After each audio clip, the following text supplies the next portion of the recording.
There was a time when a Saturday morning in Canada meant one thing, a trip to Zellers. Before Walmart, before online carts and scanners, this was where Saturday dreams lived under bright red signs.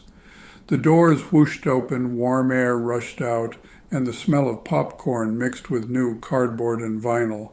For a kid with a few coins in their pocket, $5 felt like freedom. Every aisle promised something, toys, candy, notebooks, hockey cards, and somehow you always left clutching one small treasure in that crinkly red bag. Right by the till sat a rack full of last-minute temptations, gum, batteries, and those unmistakable orange bags of Hawkins cheesies. Made in Ontario with real aged cheddar, they crunched like gravel and stained your fingers bright orange. Parents called them junk, kids called them dinner before dinner.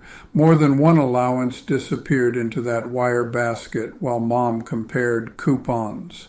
The toy aisle was every child's frontier. Before video games and tablets, imagination came packaged in shiny cellophane. Plastic six-shooters with orange tips, felt cowboy hats, and tiny sheriff badges turned basements into western towns.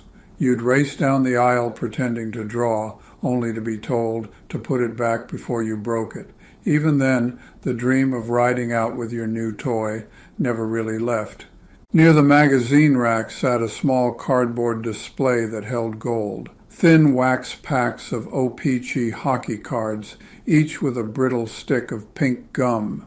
They weren't just pictures, they were playground currency. 3 of last season's Leafs might buy you 1 Guy Lafleur.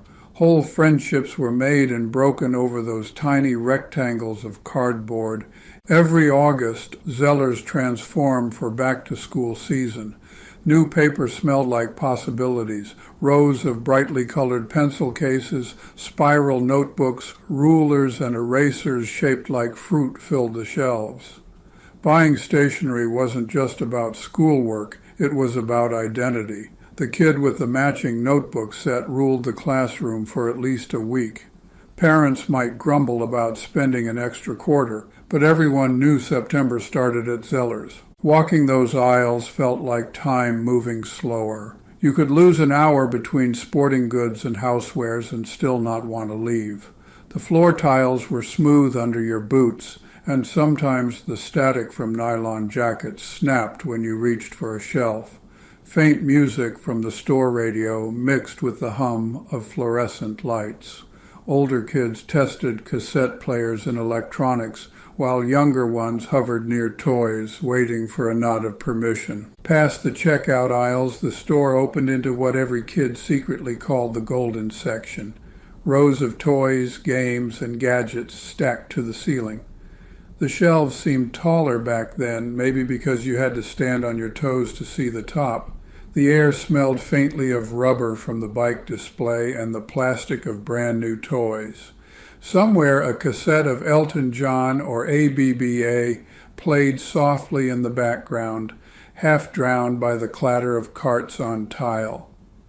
Fisher-Price toys stood in perfect rows, their tiny plastic people smiling from inside buses and farms. Tonka trucks lined the lower shelves, heavy enough to feel real. Kids would crouch to push one a few inches before a clerk's shoes appeared and a voice said, "Careful with those, they're not free rides."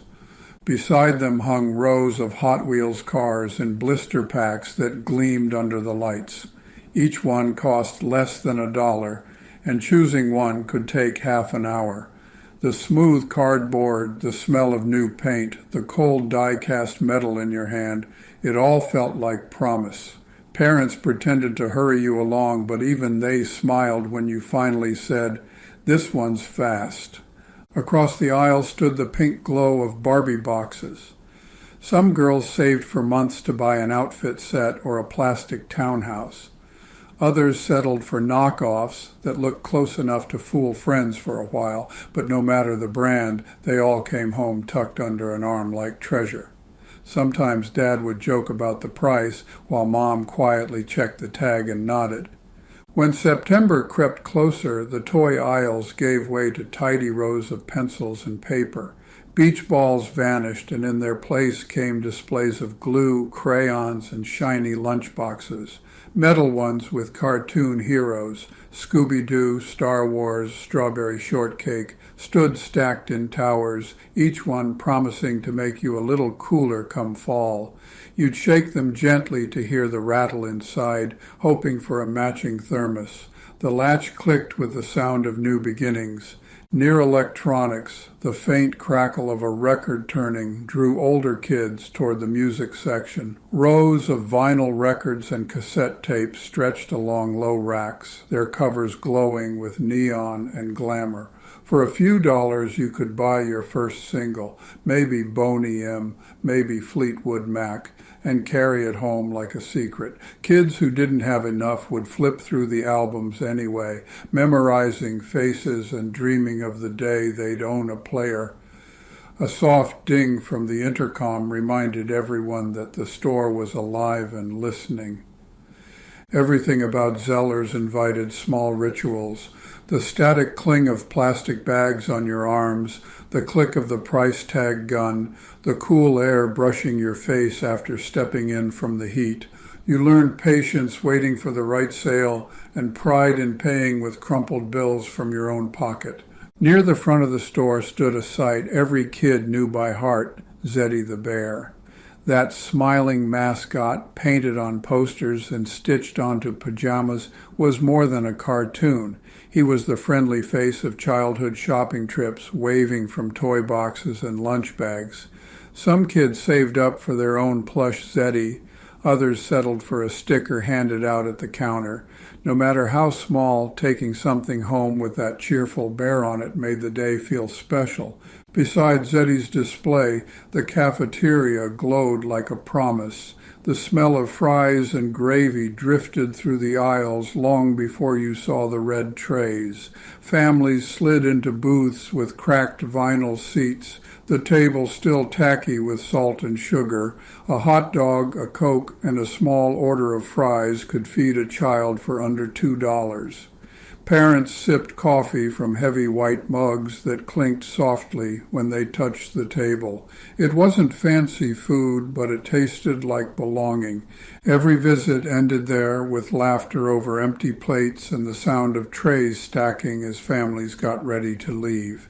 Kids pressed their noses to the glass near the doors, watching snow fall on the parking lot or summer heat shimmer off the cars. The doors opened with a soft rush of air, and the smell of fries followed you out into the day. If you were lucky, you got to hold the bag with the Zellers logo facing out, showing the world where you'd been. For many families, Zellers marked milestones: your first backpack, your first watch, your first pair of shoes that weren't hand-me-downs. The cashier's cheerful "see you next time" always sounded like a promise, and for a long time it was. Then slowly things began to change. The red signs faded, the cafeterias closed, and one by one the stores went dark. People moved on to bigger places with shinier aisles and self-checkouts that never said hello. But for those who grew up with it, Zellers stayed tucked in memory, a time when shopping wasn't about speed or size, but about the quiet joy of choosing something small and feeling proud to pay for it yourself. You can still picture it if you try: the hum of lights overhead, the squeak of carts, the static snap of nylon sleeves, the smell of popcorn that lingered long after you left. $5 could buy you a toy, a snack, and a feeling that lasted decades. Zellers was never just a store. It was where Canada grew up. One red bag, one small treasure, one Saturday at a time.